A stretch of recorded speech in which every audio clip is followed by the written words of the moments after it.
So Carmelo Anthony's podcast, W Podcast, sometimes he gets really salacious out there, but they had a great topic, and I wanted us to watch this just a little bit and then talk about it. Okay. Now, Kai's on the come up. You know what I mean? Knowing what you know now, and the business of the game has changed and all that, like, what kind of game are you giving him? Are you, like, of the mind of, like, because my wife, bro, she's like, y'all are all going to college. Yeah. I don't care. I don't care if you drop a platinum album and you become a bazillionaire, you're going to college.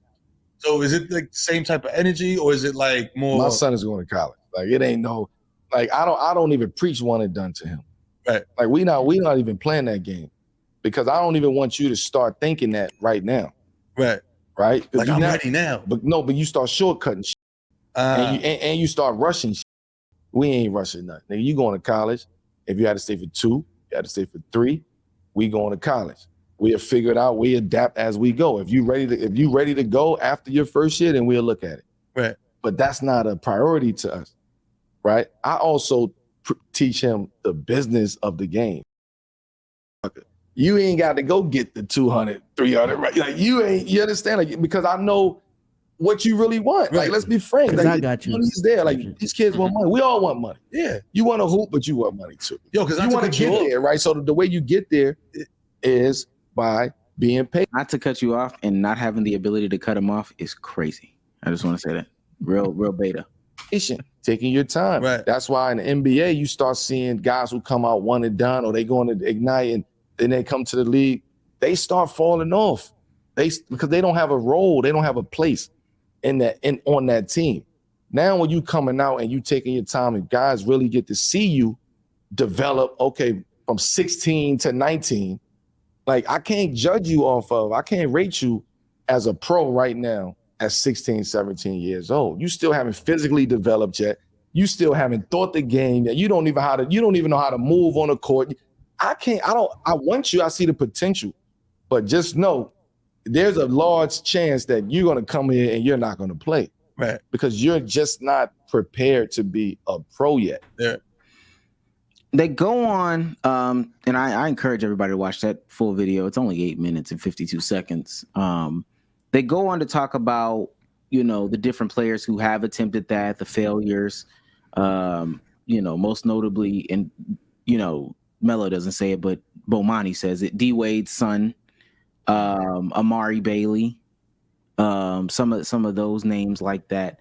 And they talk about just how hard it is to get to the league before you can even talk about staying in the league. And I have some thoughts about this, but I wanted to hear what y'all had to say about this topic.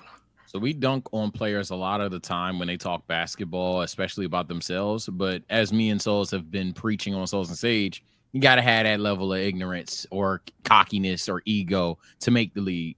And I say that to say I've never considered every player in the league fucking stupid in life. Like, I've never done that. They can have some takes I disagree with. Never considered them stupid. Melo clearly knows what he's doing here. I pretty much 1,000% agree with it. The idea, it is just a risk for no reason. It's a bet on yourself thing, and I'm a bet on yourself type of guy. So I understand it, but I was, even while I was doing YouTube, getting that degree, I don't give a fuck. In fact, I had to go up to campus today. True story, because they playing with my degree, but like literally just don't have it. But that's besides the point. I've literally I'm all for former players who turn into fathers telling their sons, okay, you want to go to the league? You want to be like Pops? You're doing 4 years. You're getting that degree. If you make the league, guess who's going to type that shit up and be on blackboard.com? You're getting your degree, bro, because you never know what can happen, bro. Injuries can happen. Fuck not being good enough that they're probably going to talk about. Fuck not being marketable like they're going to talk about. Then your ACL go out, use some shit, now it's over with. And what you going to do? Now you're going to start school later. Start school now while you are literally supposed to. And then I don't want to make this a complete college conversation, so I'll stop here. Also, live life, bro. It's more to life than just hoops. College, the most regretful thing that happened to me today, I brought up me getting hold of my degree because I walked on my campus today. And I just felt kind of like, damn, because I'm a whole different person now. And I hate when people say this, so I'm cringing at myself. But I'm a whole different person now than I was my freshman year of college. Freshman year of college, book bag, binder, to class, go home. Now I walk on campus today, nigga. I talked to like 10 people. All I had to do is go to advisement to get a degree. Next thing I know, I'm in the student center. But I bought a motherfucking a little jacket because I fuck with the school, and I'm just like, damn. I wish I was like this when I started school. I even for a second I was like, yo, getting a master's don't sound too bad no more. And I'm telling you, bro, live life, bro. It's more to life than just hoops. I actually fuck with Melo 1000% here. I think for me, what I took away was I think he's just trying to level Keon's or Kai's expectations in terms of the NBA because he grew up with a star dad. People probably want him to be a star, but in actuality, like, yo, there is no shame in being just a role player in the league, even though your dad is this, superstar NBA legend. You know what I'm saying? And if anything, like, what's actually gonna get you paid in the long run, more sustainably, if you want your own career in basketball for as long as you can, is not being a star, because being a star is such an outlier thing. And I don't know his rankings in this class, but is it extremely high? I don't think it is, right? But even out of those extremely high ranked prospects, out of let's say the top 20, maybe even like every single draft class, really only 5 become stars, right, out of 60 players. And that's just the players who got drafted, let alone the people who tried to be in that class. So, I think it's the right mentality to instill into him. He is 45th in his class. Yeah. So yeah, I'm pretty sure I'm looking at 15 teams make 15 different reaches. That's very possible. And quite frankly, he doesn't need the Supermax. I'm gonna just be honest. Like, he already has the backup of his dad. I know he wants to make his own money, but if he's making $5-7 million a year on his own, on top of having that backup, it's like, it's a great life. I don't know. It's a fantastic that rookie life. Contract of 6 figures. Yeah. Like, oh my god. So he's sounding the alarm that a lot of people have been sounding the alarm with, like AAU culture and this one and done culture and stuff like that. They've been doing this for a long time. It not just to his son, because we talked about D Wade's son, or I mentioned him before, but D Wade's son played. I mean, went to Sierra Canyon. D Wade's son had terrible, ending of like high school going into college and stuff like that. If I remember correctly, went to Sierra Canyon and was played over at Sierra Canyon. Somebody came and played over him. Maybe it was Amari Bailey. I can't remember. I think it was, but was better than him essentially. Then goes, and I think he goes to the G League. Went straight to the G League or something like that right out of high school. Didn't even go to college. Declares for the draft. Does all these things, and it just doesn't work out. Play 12 games in the G League, Salt Lake City Stars. That's when D Wade announced he was part of the ownership team and all that stuff like that. And then now he's in playing for the Cape Town Tigers, which is an African basketball league. Damn. Y'all know, yeah. And same thing with the with Sharif O'Neal. He had that. I forgot about him. Never really accessed all of his eligibility. Didn't have a crazy injury though. He had a medical condition his first year. Mm-hmm. He had a medical condition his first year, but then went and played 3 years in college. Right, I'm looking at it. 1 at UCLA, 2 at LSU. But I think there's a COVID year in that and all that stuff. He has like 2 more years of eligibility. Take that. You declare for the draft, averaging 2.9 or 2.6 points in your college career and 3 rebounds. What are you declaring for the draft for? To say you got drafted, that's it. That's the only reason why you're doing any of that stuff. That's the only reason why you're attempting to come out. Same thing with Amari Bailey. Amari Bailey, highly recruited, was at Sierra Canyon with Bronny and Zaire Wade and stuff like that. That highly recruited class. Went to UCLA, averaged 11 points per game. Comes out, gets drafted, goes straight to the Summer League, straight to the G League, and now you're in this mix. Now you're in this mix. You might play one game here, might play 2 games here. They might pull you up based off of injuries, et cetera, et cetera. But hey, it is the priorities are messed up. It's not about staying in the league. It's just saying I got drafted now. Yeah. It's saying I was able to reach this height. And what they don't really realize is once you do this, once you get into that mix, low-key, you're screwed. And I've heard that from multiple people. Was it Rajah Bell? It was either Rajah Bell or Steven Jackson that was like, honestly, if you about to get drafted to go play for the G League, you might as well go overseas. Try to go overseas and play for one of the better leagues.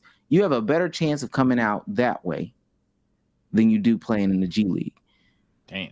But for Go ahead. No, go ahead. I'm about to say, just to go on Sage's point, now that I'm thinking about it, specifically with like these famous kids, for a majority of your life, I'm gonna be honest, I feel like you haven't had the most normal life. Private school from the jump. You were probably traveling a lot throughout your life, depending on your dad's profession. College is probably the first time in your life where you could have the most normal experience to a regular American, at least in these conversations. And again, especially with these kids that we're talking about who aren't projected to be top 5 draft picks in their class anyways, I would honestly just go to college. You don't have to be a one and done. Enjoy being big man on campus at a really big college for 2 to 3 years and live your fucking life. Because like what Sage said, bro, like you are literally going to look back when you're 24, 25, even going to be that one time you even think about college, let alone visit it, where you're like, damn, bro, this shit was fun. Like my even 1 year there, a lot of people that are one and dones at Duke talk about, yo, they love that 1 year there. They wish they could have probably stayed for more because the experience was so fun. But yeah, just enjoy that shit for real. Because college, it is hella fun. I will say that. It's very fun, especially for those who have been like fucking coddled for a majority of their childhood, and this is your first taste of freedom. Now be smart with it.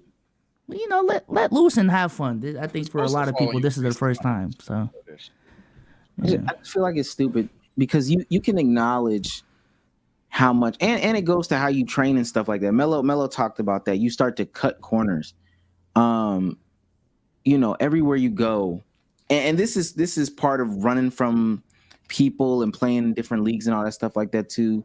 Like on the high school level, everywhere you go, you're playing as if you're going to be this star caliber player. You're playing as if you're going to be this guy. Well, as we've been told and as we're seeing, like the NBA is getting better. It's getting better. More talent, you know, philosophies might be changing and all these things like that. And you may not be the featured guy. So I'm looking at a guy like Scoot Henderson, and I think he's starting to put it together. But this is the first time in his life where he's had to come off the bench and adjust to it. And I think he's doing cool. A lot of people would not know how to take that. Some people will bust out of the league. Sorry to cut you off. Some people will bust out the league because they never. Oh yeah, pause if needed. Fair enough. Some people will bust out the league because they never adjust to that. So they probably become a diva in the locker room. Don't practice the right way. Just can't figure out how to make shit work for real. And a lot of guys they don't get to the league. They don't have the ball in their hands and stuff like that. They just don't know how to adjust. I'm telling you, I don't know. I would go as far as to say, and this is gonna sound crazy, they should probably, we talked about lowering, they should probably raise that age minimum. Well, I am a fan. I'm gonna disagree there because I want that shit. I ain't gonna lie. I like the motherfuckers that hey, bro. Any chance I can see some 18-year-old motherfucker cook the league, I'm a fan. But that's selfishly, responsibly speaking, and for a life thing, there's a lot of things the NBA could do better, and that probably sets these guys up to not hardwire their brain for just the brand. The problem is, would said brand ever give a fuck about that? Probably not. But we talked about, like, you know, giving these motherfuckers health care so we avoid what was it, Taurean Prince? No, not Taurean Prince. It was Tony Snell. Tony Snell situation, all that other shit. We talked about that. So nigga said that was almost Cam Reddish. Nigga, that is Cam Reddish. Well, Omar, so my question would be with how you're sounding right now, and again, correct me if I'm wrong, you are, because a lot of the criticism with the G League Ignite is the fact that it promotes one and done culture and not going to college and trying to get into the league as soon as you can. So is that like a weakness in the G League Ignite that you're seeing then? I think it's a weakness in like Melo was talking about, just the mentality of everything. I watched a video, and I'm going to get to the point, but I watched a video on TikTok that was like, if your parents aren't, the way shit is going, if your parents aren't genetic freaks or played sports on a high level, don't even the exact video that you're talking about. Don't even worry about literally seriously investing into sports like that. If your parents aren't genetic freaks or played sports on a high level, don't even the exact video that you're talking about. Don't even worry about literally seriously investing into sports like that. Because if you start to go to these college campuses, no, there's no more, I just, plopped off the farm, and my dad was a farmer, my mom was a farmer, and they have an 8th grade education, and I'm, freak of nature, and I'm able to play football. No. Kids walking into the leagues, not one or two, all of them nowadays are products of athlete man, athlete woman, Division I, pro, all that, coming together, having a kid, and then playing that way. The genetic lottery. The Ball brothers. Yeah. The genetic lottery is rigged, chat. I'm here to tell you it's rigged. But Austin Rivers was on ESPN talking about how, like, I'm not a fan of. I really hope LeBron and Bronny teaming up doesn't happen. The title and thumbnail made it seem like it was hate, but it really wasn't. If you found it, it's pretty easy to find. Yeah, Austin Rivers isn't really trending like that. No disrespect. Oh wow. I mean, I hope it doesn't happen. I don't want to see Bronny play with his dad. I really don't. Why? I went through something similar. It was a very similar situation, but also different. I was already in the NBA when I went to go play for him. What happens is a lot of people start to discredit everything that you've done. This kid has been in the limelight since he was born. First day on Instagram, he had 1 million followers. He's handled it so well. He's played well in Sierra Canyon amongst talent and was able to get himself to a school like USC. Right now, his numbers don't scream pro. So if he is to go in the draft, or if he gets picked, it'd be great to get picked up by a contending team that could help him, put him in a situation, because he does have talent. He does have basketball IQ. He has potential.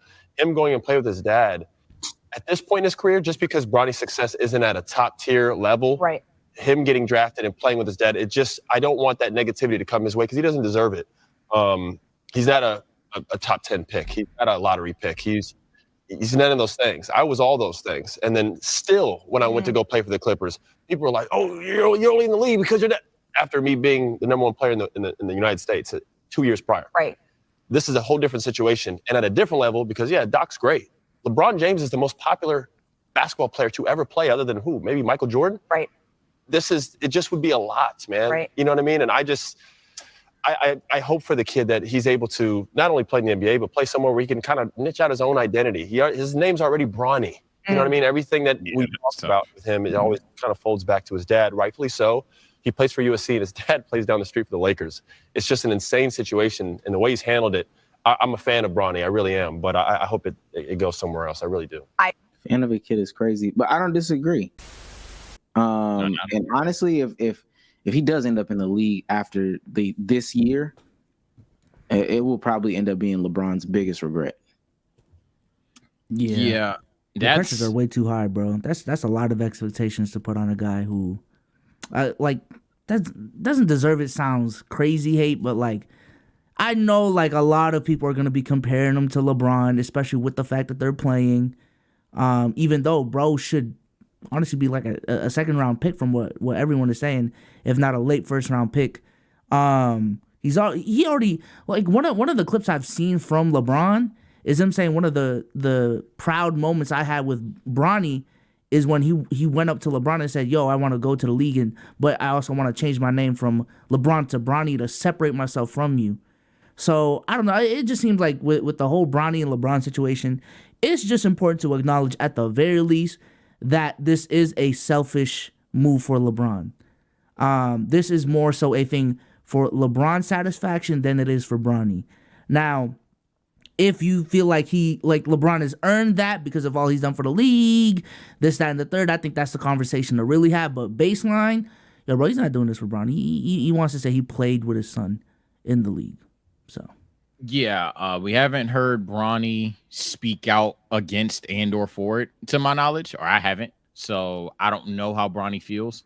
What I will say is, if he wants to play with his pops too, it's a cool idea. And we're all saying the same thing. So one would believe, well, if we're all saying that nobody should treat him like, nah, we know the people that aren't watching the podcast. We know the people that aren't on stage right now. It's inevitable at some point. Bronny shoots an air ball or something. His dad would never, or other shit like that. We know it's going to happen. I even looking at the numbers, Omar, I'm a college casual. To be honest, if they really were serious about going about it, funny enough, I might even sound a little hypocritical here. Sound like he needs to sit another year, because it doesn't seem like, if you're going to have Bronny play next to LeBron James, he needs to be surefire, as Souls was saying, with what his floor is. And the fact that he is like a raw talent kind of guy, it's actually a storm for a disaster, in the sense of, here's a guy with potential, here's a guy with raw talent, but he hasn't put it all together. And he's going to play with the most complete player in NBA history, who just happens to be his father and share his fucking name. It's literally a storm for disaster. Bronny won't deserve what's going to happen. It won't be from me. It won't be from anyone on stage, anything like that. But unfortunately, we know the trolls at the floor. The trolls going to troll. And what's likely to happen is, hey, man, it's a dark game. Souls knows this. Omar knows this as well. It's a dark game. Niggas gonna want that title and thumbnail, and they gonna go. That's not even gonna be right, bro. That, unless he's way better than we're all projecting him to be, and I hope that's the case. That's not even gonna be right. So it's gonna be nasty, bro. Yeah, I mean, he's my, Bron is my GOAT, but like I said earlier, this would be his biggest regret, biggest mistake. Don't care about the decision. Don't care about going to LA. None of that stuff. Rushing to have this self-satisfaction, rushing his son's career to have this self-satisfaction is cool. There's no need to chase the contract. There's no need to speed up the timeline, because what people don't really understand is, you rush to, all right, we're gonna start your career early so you can have more NBA contracts, but if you don't last that long, then there's no need to have a conversation about you getting a bunch of NBA contracts. I think it'd be best if he stayed multiple years, especially. I think after the injury, this should have not, been a conversation. This should have ceased to exist after the injury. So when you rush to get into the league and only last 5 years, what did you do it for? When you rush to get in the league and you don't really build fundamental basketball skills, what did you do it for? Because I'm gonna tell you right now, they're not down there learning fundamental basketball skills. They're not learning any type of, tangible skills that will translate to the NBA for real. They might be working on some skills offset, but they working to get to that next level, do some ad campaigns and all that other stuff, man. And like what BG said in the chat and what Sage said earlier, bro, like the next 2 years, I think for Bronny, it would be so much beneficial for his life, just from a fun perspective. I know that's crazy, but like being Bronny at USC sounds so much more fun than being LeBron's son in the NBA. You know what I'm saying? And like having all this pressure on you, bro. Like, nah, bro. Yeah, his school lit up. I ain't gonna lie. You in LA, your daddy is down the street, he's still hooping. You get the easy tickets to the Lakers games, all that. It's not like this is your team this year, but next year that's a real possibility. You could be leading the helm, you could recruit some kids or whatever. The women's team is good too. You got Juju Watkins. Y'all could do some loving basketball. I'll play all 4 years if I'm Bronny, for real. If I'm him. That might be kind of crazy. But it's a lot of hoes. You getting some money now. It's not like it's not like you broke at college, because you was never gonna be broke in college anyway, because your dad is LeBron James, but you getting your own money. So at that point, I don't understand.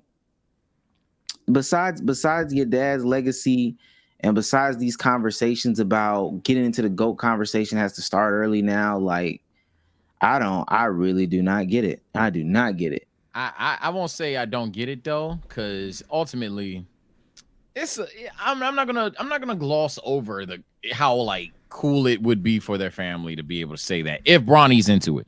If this is just a LeBron thing, I'm not gonna go on the limbs of bad dad, but I will say, oh yeah, this is just you trying. You know what I'm saying? Like shit, like let Bronny make his decisions, but we don't know what they want. And Bronny might be 100% on board with it. And if that's the case, Oh my. I'm for it, but I know what might happen, and I don't want that to happen. Well, fuck might. It will happen. Somebody's gonna want that click, and I don't want that to happen. Yo, side note, Vic's about to have a quad. He has a potential to have a quad dub. I don't think it's gonna happen, but You just need assists, but it's probably yeah, like 5 assists. 5. Yeah, he ain't getting that shit. But 27, 14, 5, 2, and 10. Oh my god, bro. I'm gonna get on the hose. I ain't gonna lie. I ain't gonna lie. That's what I said. Play all 4 years, bro. Me and Bronny at Juju- USC as a senior. Come on, man. Me and Juju would recreate 11 basketball. Juju Watkins, man. Oh yeah. I was my dumb ass thought Juju Smith-Schuster. No. Juju Watkins down there. She hooping. You know that team is finna come up. Both USC teams is coming up. Let's do some love and basketball content. Yeah, man. I don't know, because the idea of being in the league and still being regarded as LeBron James' son with my daddy with my daddy there, that don't even really sound cool. But yeah, the only advantage is something that we haven't brought up. Someone brought up legacy. Be damned the legacy. LeBron's legacy is cemented, and Bronny's legacy as his father's son wouldn't do much. What I would say is, I don't know why I said that. What I will say is LeBron would be able to help him mature at an exponential rate in the NBA, potentially. Depending on how he goes about it, he can either shelter him too much or he can exponentially help Bronny know what he wants to get out of the league, even if he's not destined for greatness. So there's definitely advantages. I'm not going to gloss over it. But at the end of the day, the question will always be, is it worth it? That comes down to one, admittingly, Bronny's talent. Because if Bronny's just that damn good, it don't fucking matter. But two, more importantly, is he ready to go through the bullshit? And I like how whoever was just on, I forgot who was talking initially on the clip. But yeah, Bronny has handled this rather well. So if he can handle this shit, go for it. Yeah. Speaking of other players' regrets,